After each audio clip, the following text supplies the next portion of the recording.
Chuli mono tika timeni ning chiwa tiki mirno wele studio ma at least omito bere karmen ngo la gamo keyboard gen wacha ko yupeni ning wa ode level ka kwene watika chair kwene mano peke yubene bechugo mano tika bino ni studio tika tel ki Mr. Ivan meno the usual suspect ka tuko tika bino kuma erni petiane me achiel ben me bere radio parties maka jolen ko umod ina mora kwa mputi ko erni Ivan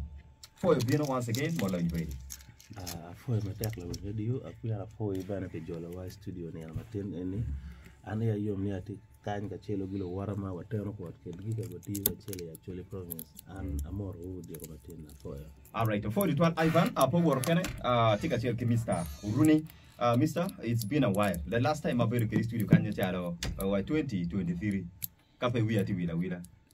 yeah, indeed has been a while. Idininga. Afoi mata ko mara Jimmy. Afoi chiwa Julie modla in radio. Afoi doing radio wen kamuti ye ametni ute itu win tama obekate kere kieta dong province awaited game madori makwanye pere for drum do duga foyo. Kakare. Right for the 12 Mr. Rooney atiki ngat mati in charge of media Mirno edition erni about team me actually Mr. Ben Festo. The Ben la kwet kay la kwet tika biro dano ko yo ma check me da kwet TV ti kay la kwet dano ko dok riya eni da biri ko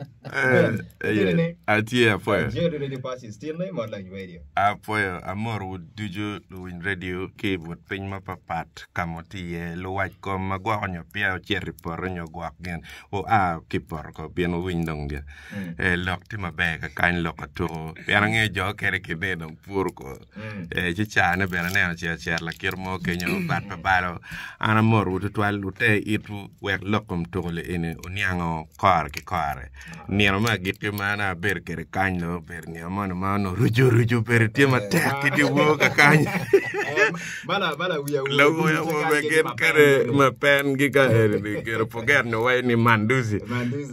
ge ber ka kanyo boatelo ngot gi ka kanyo go ba go ma chwin gi la ke o ber yod go ba neno Richard Famous ayo ber ka kompa bala wiya wo be Rune yo ber ka kompa ma pen chi yo sino puedo tungi ma yes otiki la we fans la bon fans miete mama di ritual a ber petit Mr. Ajuli studio for radio parties in Modline radio mirno itite obere kwiji kong you dikuman afo tutual umegina mo tiga dor wecha wani kala wang fon matiwa weng amero wachi fan te represented shawani man yom chwin ma wako apeka malajo to dugu nyo kwara Robert kacha wana romo chiwa binyo akwetu afo mata. All right. For the 12, Robert Merono, Willie Manager again, in studio. Richard Kwanjika Kenya, welcome to Kenya. Kakar radio, fui mater da. Abirka titi ni ana buramo ti join bienu ken gi wakan. Atin go o agin weng mabere and give very common to Roma pool trial. Now, car malach trial, one of very common to me core to me for drum. Finally, for drum team do go chen. When you energy chop in Wagario, Macheria, Dirk, Madan Penyang, come in Matika team, ma'am. Chaonico, Ako, me are going to playoff. Okay, team control, team draw, wang, Dako Urenyo. In a tap down, Wanana, Mutale, Chabiat Mokarne. Such a car Kamaleng, Madun Mador to Dilu, Uganda, Machale Fufa, go car Motrale ki fixtures, Metu, Motrale Fufa drum, and to take a bean Motrale any on the Pierre Dirk Comene, Manportia, Bichel, and one will be two Motrale Machalo, Chuli province, Obetuki, Bugishu, Obutimeki, Imbale Municipal Stadium, Ba Pambale Heroes, Kainingeo, Kain Lobo, to Mater Talent Radio. Don't Kono, then come and look to ye, where Tino Dear Negati, can, you win again a wing car, Wamir ikion motrale mecha mo wono bitu keni woni am jima poltral wabi yaw motrale ni yupe tinini pitu roman matika bin me fifth edition na fa drum wayap ka kenyo yupe tinini ngoma do cha ko timeo ki ngoma mier ki tim mene gen matie wa ko yap ki bon motrale la dit Ivan yana bir kam tal metie to afo matek la pen ni ingeyo dilo eno bero kian toko mano dong dano ukere timetable gi imwaka weng gigu marach imwaka chel money machara chel gi nuchu toko no ber ka bero pe pitian lok mogo mateno teno Uganda chalo a nation federation mador lokom toko guberu gi kero minero ni gi hosting toko mapol to twale umberu uno nge chan gi toko na Uganda begi tigi you've been hosting in partnership with African Cup of Nations. Generally, Luturu Uganda, we are on level Meturu, what tipping to Twali, piano, Luturu does not get enough playing time. So Uganda are creating a lot of other more games. We are no Miu Karigala Meturu, enough playing time in a season. Pimeno, fixtures and Paul Muberutieni. Adjustment timene people bero yoto 12 federation where for drama do good on your speed here meno kala gala gidong benal kien metera won for a win bara lo ka nga bero ko kar any beno federation tiga ye ko kien metela mati e federation chino down no wing office pe ne ti mer ko non keme gi tela ni wer imbe ki pien kunu be gi yer dana yera ba ka dugi lokom Turman madang kwara na kelo go kumbere ni ambe piara dek no achele tika to bugisu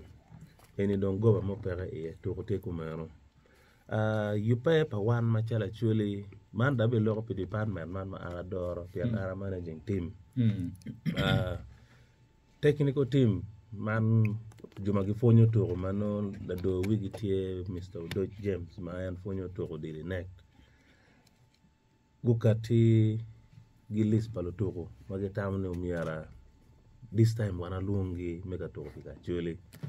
mangeni tin eni chengpo betano la win radio tie ogi namba palotoko mago bichumpi chuli wine board gi we kono ngeni anga go bichumpi chuli agala matie we list en chegwa ko karo provinces mo kere fu pegiti ka chala list gi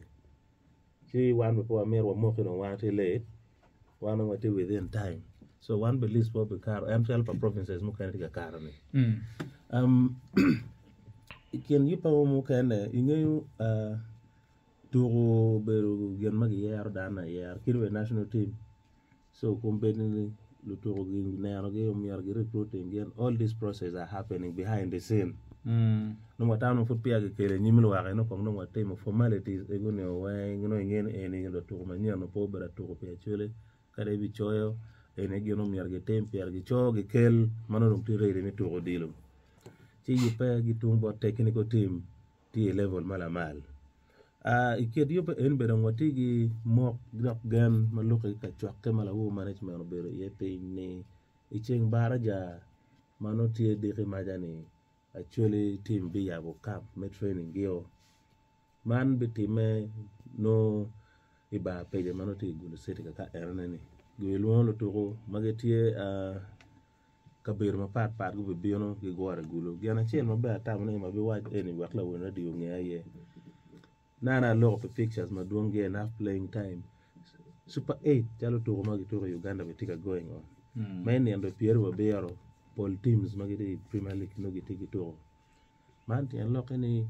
Paul to ma no gi tika to top flight pegu mar bero part of the camp mano bi chaka gi kanye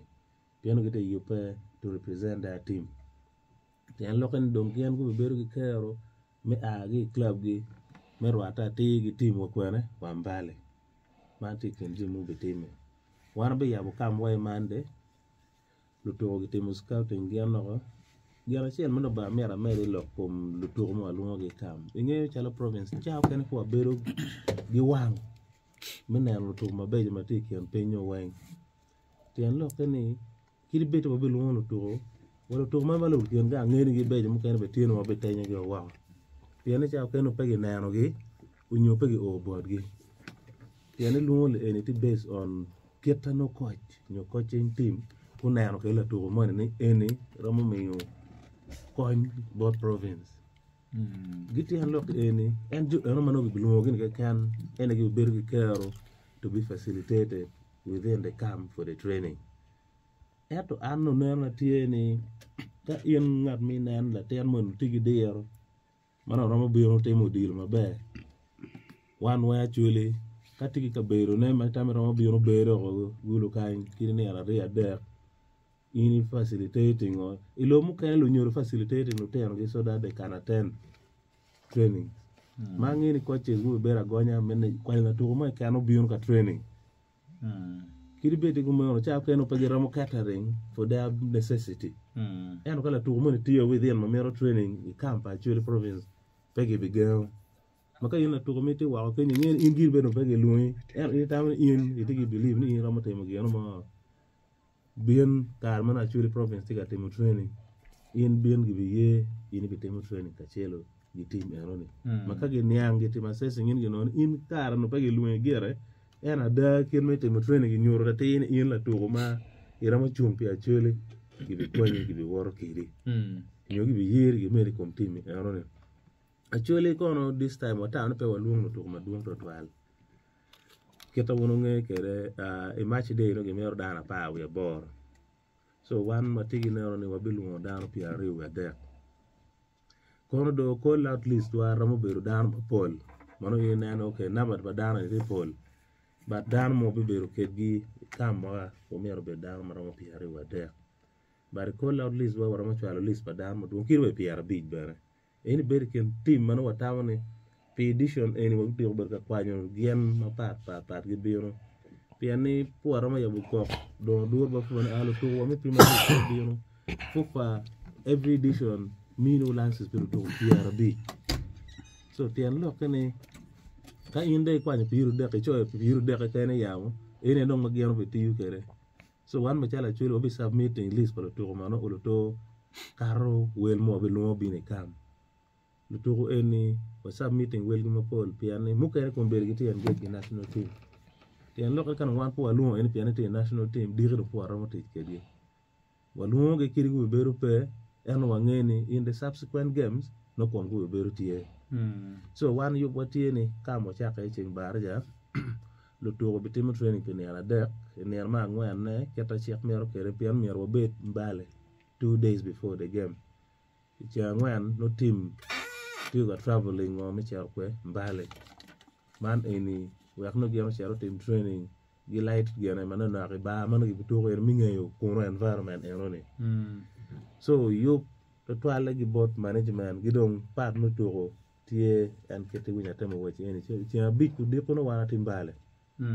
watemo light training chia bichel ku de kono wan watiga wana te ku ma liar da e ba man bale gene municipal stadium ilu wani municipal firm ya no ko do nye fruga kuma chalwa nying ba pa jogare nying ba hen be fut ki luon kuma no kede be dong jo di city ando ilu wani municipal keyboard fufa futi kuma no okay yes so man ene ye wiye market my team te ayo pekere me jolo to man matiga bion matiga cher mbale ara lego darni faces manien rombe rotima pol man ene team e ken me to dilo bar faces ma chuan mu ken be futie wan en wen wanero dilo wange ba nga ga matika to dilo ju pole obi luo lo teno mano dongi tika to dilo magi ngene ni giti te no be mabe gi team gi kiri to e fib division te no iti te mabe gi team mi yu ber gi gum no luo le ene man we ken ma you pay to twale from a technical aspect tika te mekere for trial now mon trial bien maguru kom coach kilo tour ma mege la wo orber mon trial ki ka chake